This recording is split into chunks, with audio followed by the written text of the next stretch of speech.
It's important to understand that just because you have not experienced something does not mean that thing is not true or it does not exist.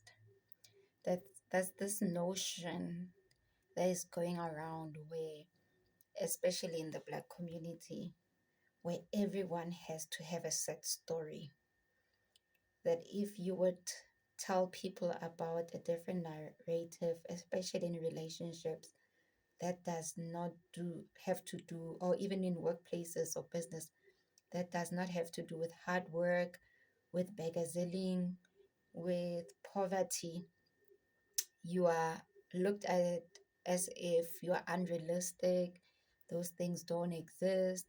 They will tell you things like, uh, don't look at those people's lives because you don't know what's happening in their lives, because you'd be trying to give an example of, look at this family, or look at this couple, or look at this businessman or businesswoman. And it's as if no one ever succeeds without doing anything dodgy, or no one ever just has a healthy relationship. Like a woman can't just get a man who loves her and spoils her at the same time. It's either they love you and then they are stingy, or they give you money and then they don't love you. You can't have both. And that is actually not true. And I think that's why when Nandi was saying we should give men grace and people were up in arms, because when you look at it, probably in her society, in her community, she has seen men who are genuine, men who are hard workers. I mean, her dad is a doctor. He probably was or is a good man in the society or in the family. Her husband probably treats her right, and maybe her uncles and brothers and just men in general. She saw that yes, they worked hard and life wasn't easy for them, but they're generally good men. And so we need to stop this thing. That is why a lot of us are hoping and dreaming for a different life and we're not getting it, is because subconsciously we are programmed to believe that there should always be a problem. If there's no problem in a relationship, then you should worry, which is not true. That if you get things easy, and then they're not worthy or worth it, or they won't last, which is also not true. Not everything has to be hard work, not everything has to be hard, and not every relationship is toxic. I mean, right now there's a lot of men who are healing, a lot of men who are doing what the previous generation did in terms of toxicity.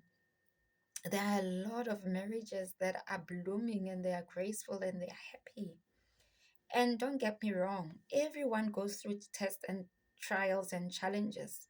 Nothing is ever smooth sailing, but I'm just saying two things can be correct at the same time.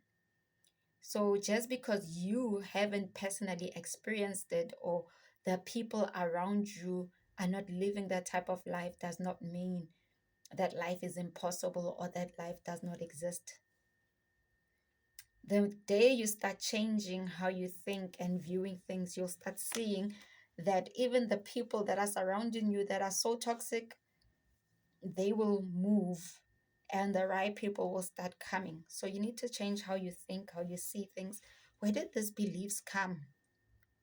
And that's what we do in life coaching. When we tell you guys, go for counseling, go for life coaching, you're thinking it's for people that are crazy, or, you know, just want to waste money, but it's for actually helping you see life in a healthy way, and for you to be able to see that there's another side that maybe you haven't experienced, but there is another side. So if you start surrounding yourself with people who think in a positive way, in a healthy way, when you also try to work out your traumas and those beliefs, where do they come from? What formed that belief? You know, so you need to deal with that so that you see, oh no, there is actually another side, a good side, a healthy side. Not all black people are whatever.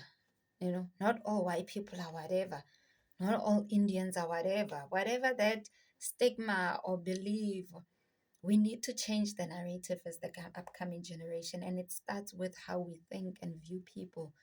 Don't take other people's experiences, especially the toxic ones, and try to now put a blanket approach. And it's sad because the people who really are experiencing these good things are not able to voice it out, because once they start doing it, people start throwing stones at them.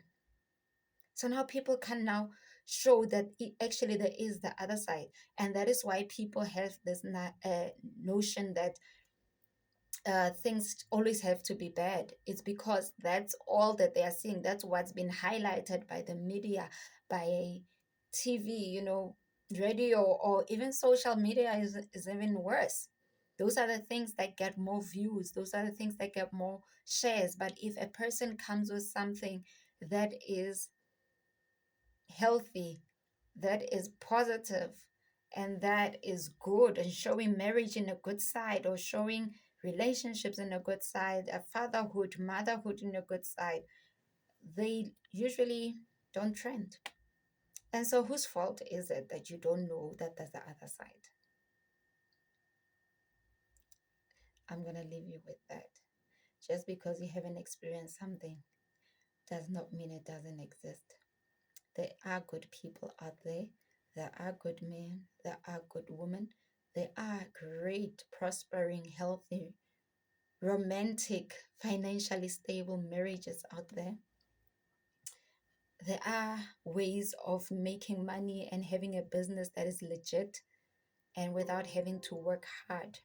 You are able to succeed without having to work hard. You are able to have that beautiful body without straining yourself. We've been seeing now Chinese are coming up with showing us how they do it without exercising. There's just so many things. It's just that you have not seen it. There are good stepdads out there. There are good stepmothers out there. Stop putting a blanket approach.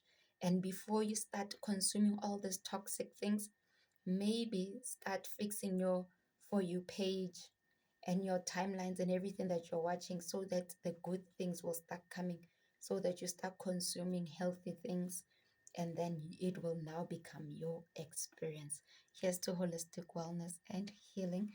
If you need counseling or life coaching sessions, I think it's time for you to book right now. Let me help you. Okay, until next time.